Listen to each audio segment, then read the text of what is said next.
Yeah.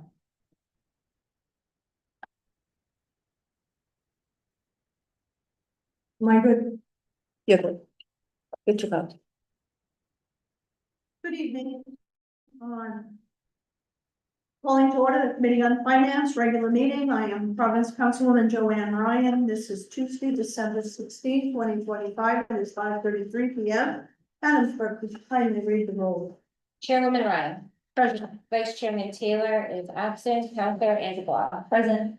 Councilwoman Graves is absent. Counselor Sanchez. Present. We have 3 present and 2 absent. We have a quorum. Thank you very much. Let the record be, we are represented by our wonderful solicitor, Shabreen, this evening. Thank you very much.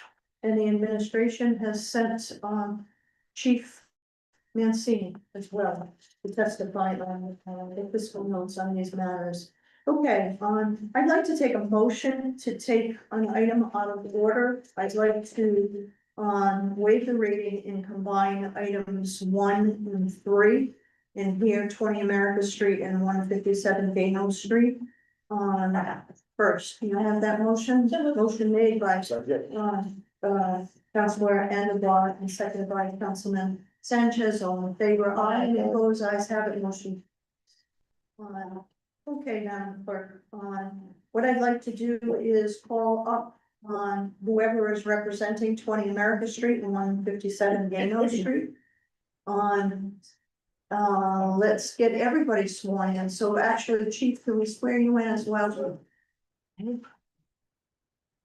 Please raise your right hands. Do you swear under penalty of perjury that the testimony you're about to give is the truth, the whole truth, and nothing but the truth? I do. And please state your names and your titles for the record. Lawrence Mancini, Chief Financial Officer, of the City of Providence.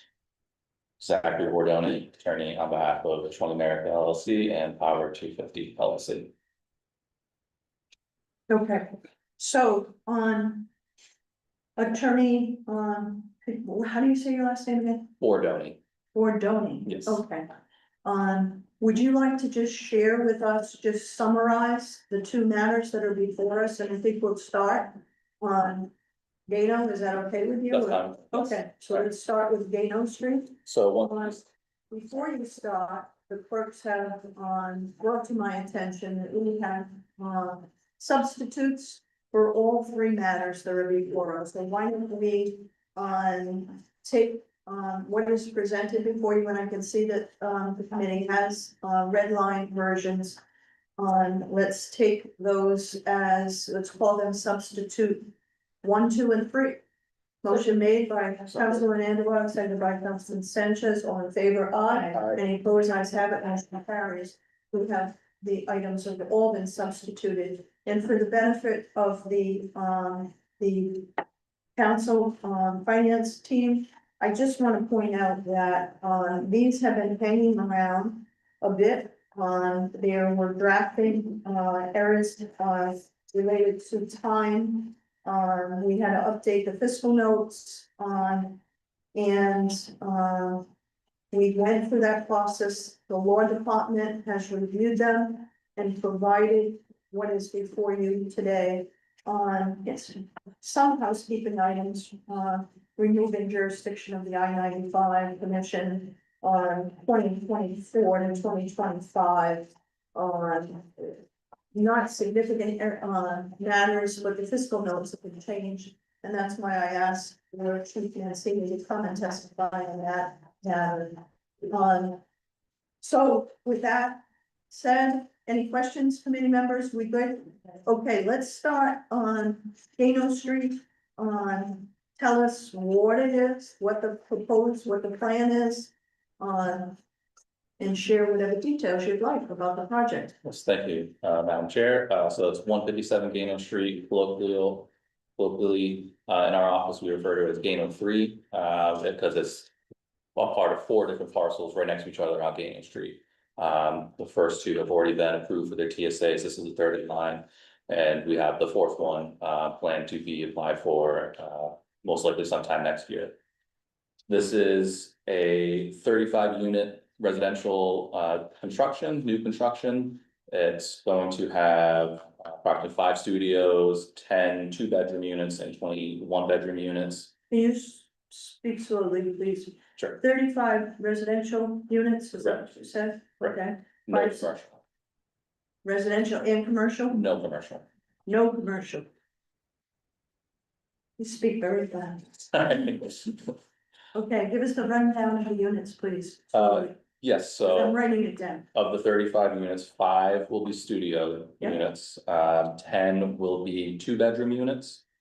And 20 will be 1-bedroom units. Okay, And the studios will be approximately 510 square feet.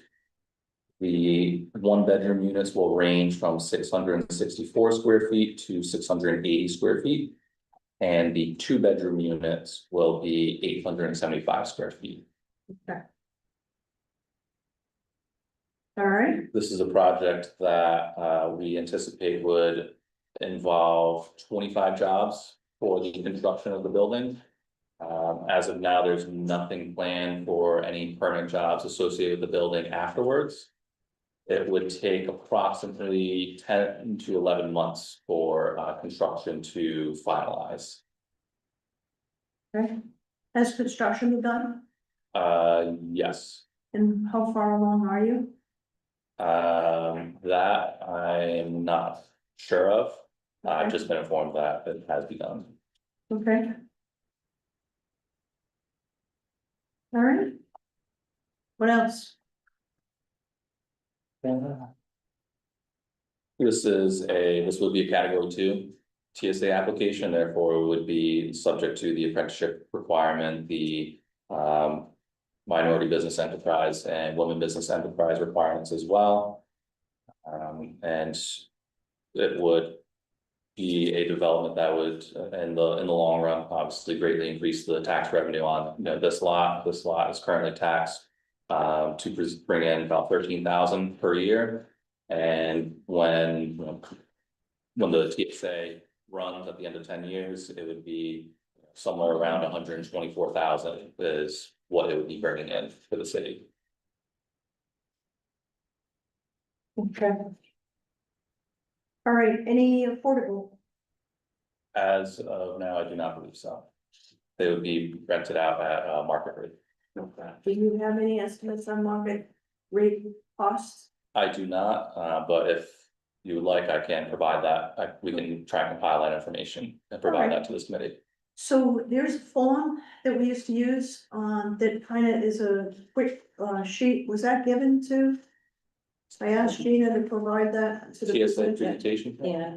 Yes, Yes, I'll provide that. That's where I'm divulging most of this information. okay, do you have that to give us tonight, or is it not complete? It is not complete. Okay, all right, I'm gonna want that, for, prior to the public hearing to distribute to the committee members. Because that summarizes the whole project, and there's a number of things that we asked on that we'd like to know. And I have, park and rec contribution, $29,000, there's a 4,000 monitoring fee. Now, obviously apprentice and requirement and NBC, WBE applies to this. And you say you started construction, so have you complied with the apprentice requirement and the MBA and the WBE requirement to date? You know that? I do not know that. Okay, so we're gonna wanna know that, all right? Okay. Committee members, any questions on this one? I don't want to say anything. Okay. Okay, I have a question. Sure you can. I think I know the answer to this because you've come before us before, or this project has, but it was vacant land before this, right? This was a conversion, or it wasn't taxed already, it was just vacant land. I believe like in the past, it was raised to become a vacant lot. So it's a new build from a vacant lot. Okay, Chief, can you please, share with us, you've reviewed the fiscal note, it's been prepared accurately and appropriately and reflects the intent of this CSA? I have chaired as a committee, working with the city assessors office, they, are called upon to prepare what is known as the fiscal, impact statement. It is part of the documents that were submitted and posted as part of this meeting as well. I can review that with you. This is a category 2, which means it falls below 10 million. In the total cost of its stabilization. It is expected to save the applicant $371,262 over the 10-year life of the stabilization. Graduated in over the period of 10 years. The first 2 years remain as it is today, base band, and then they will increase gradually over the remaining 8 years. They are subject to future tax assessments. It's always a condition of the TSA. So while we're here before you this evening, we're here before you this evening on the numbers that we know them for the most recent rebound. It's important to note, Madam Chair, members of the committee, that the Parks and Recreation fee is based on a 7% in total savings to the applicant. Based on that $371,262 savings, that 7% would yield to the city $25,988.37 in park and rec fees paid annually, with the first 2 years paid at a fixed price of $1,000 for the 2 base years. So there's no savings theoretically. Each year thereafter, and by the annual calculation, it will yield and should yield minimally $25,988 if the value should change over time during the period of the remaining 8 years of the 10-year life. It will be included in that calculation.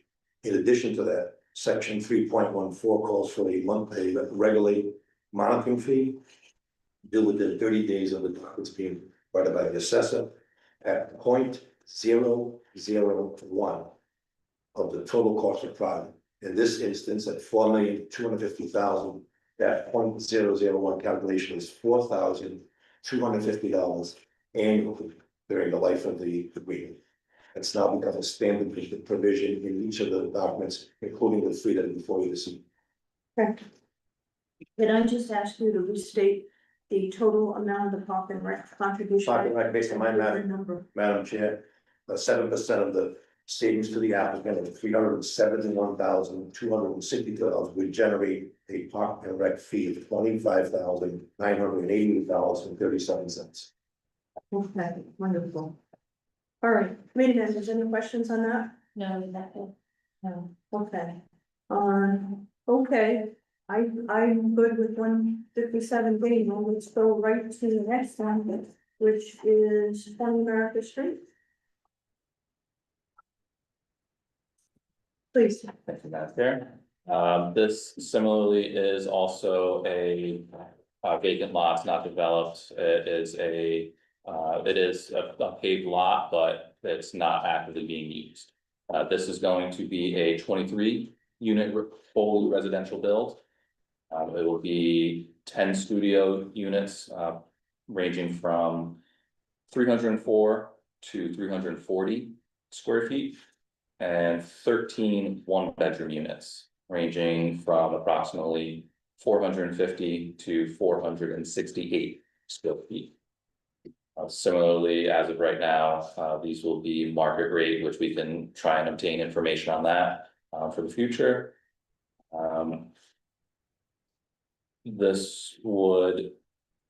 It's unconfirmed in terms of how many construction jobs would be needed for this project. Best estimate right now was provided was at least 14, based on the kind of bare minimum math calculation by the developer. This one is also slated as a category 2 application, and therefore it would also be subject to the apprenticeship, MBE, WEE requirements. It would most likely take, and I'd have to confirm this with the developer, how long it would take to construct this one. Just because the timeline that was given in the application that was originally submitted back in October 2024 is not obviously not applicable as it we stand stated today. And this one would be, again, would be, wholly residential, would be a 4-floor development, approximately 2,800 square feet per floor for the residential units.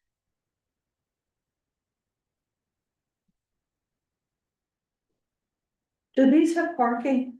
Does this have parking? And then we'll go back to the other one, sorry. 20 America does not have any parking provided. It is on a R4 lot, less than 10,000 square feet. And there's a exemption in the zoning code that parking does not need to be provided 7 lots.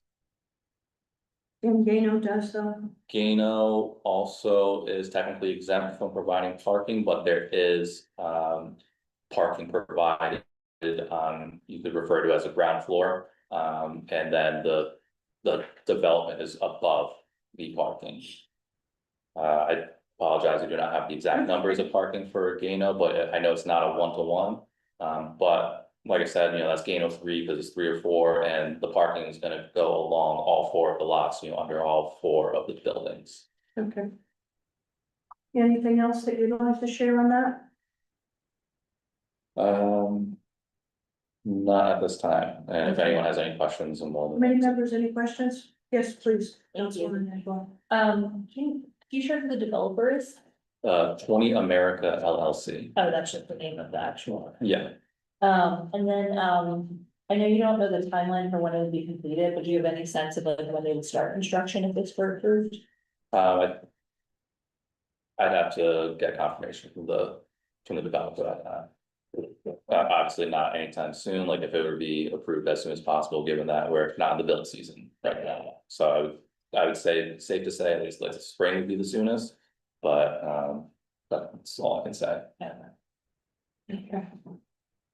Councilman Sanchez, you okay? Okay.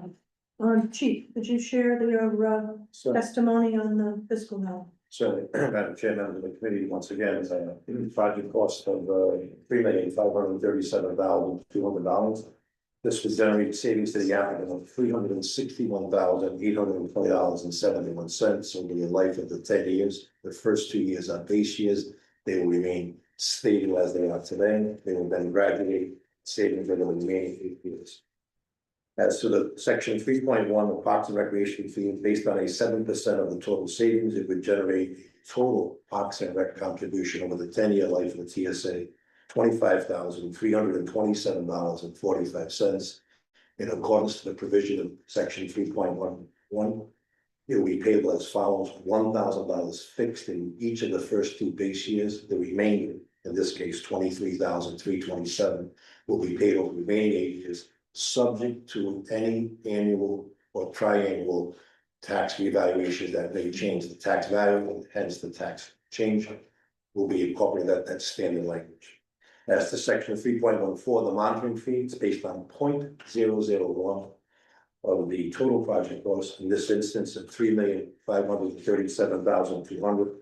A 0.001 monitoring fee would be $3,537 annually for each of the 10 years TSA.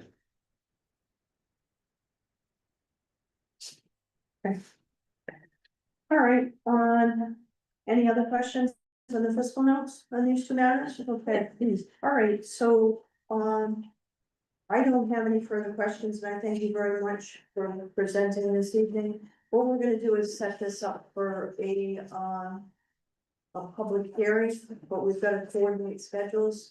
And since the time is such that you can't, you're not gonna be, digging. However, you've got your contracts and all those other things that you're probably gonna wanna line up. Anyway, I'm thinking the end of January-ish. But the clerks will reach out and we'll find a mutually convenient time. There's another TSA that's kind of almost ready, and I'd like to get that one in here and set up, a public hearing for all 4, that we're currently working on. So if you could be patient with us on a timeline, we greatly appreciate it.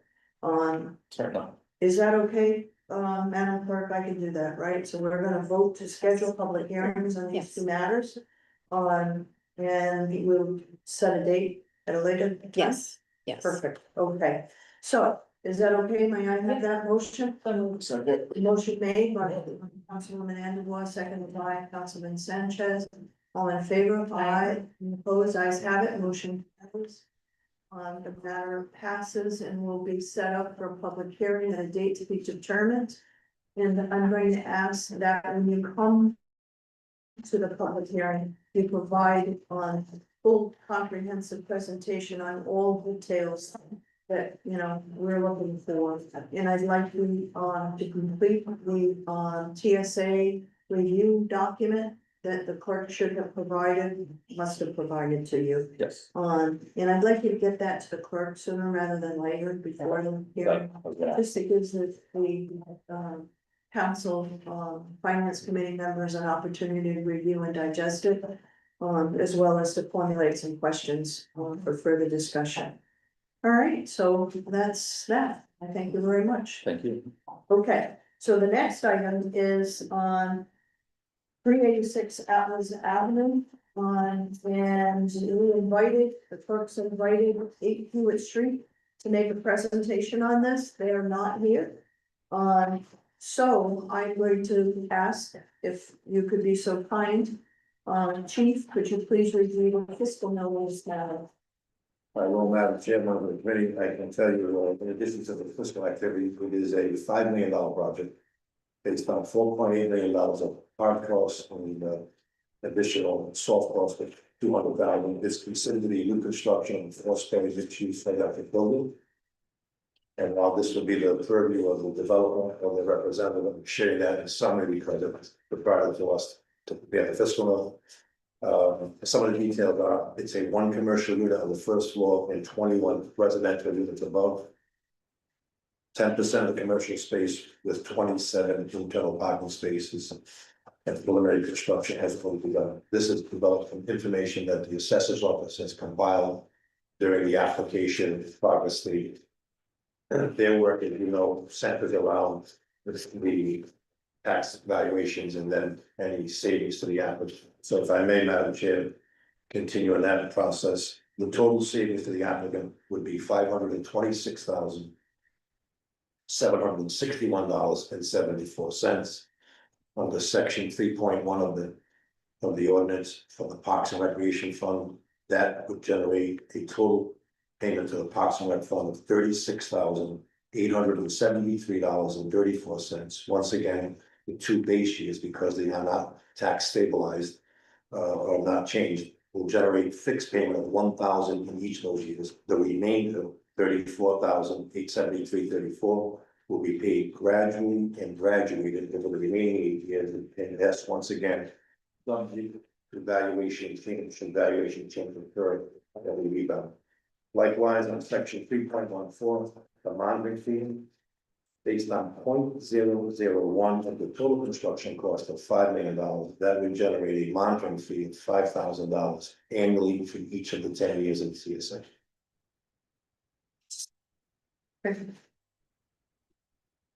All right, questions? I don't have any questions either. I thank you very much, Chief. So it's a 4-story, first floor commercial, 21 residential units on 3 upper floors, Atlas Avenue. I spoke with the council president on this one,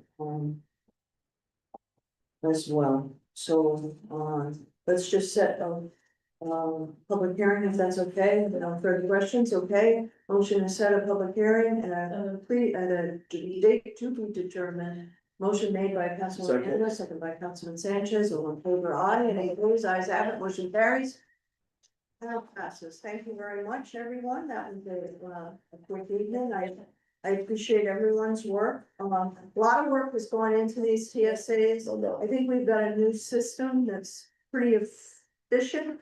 I am going to find out who the contact is. I'd like to work with the clerk's office directly. I want to have a conversation with them.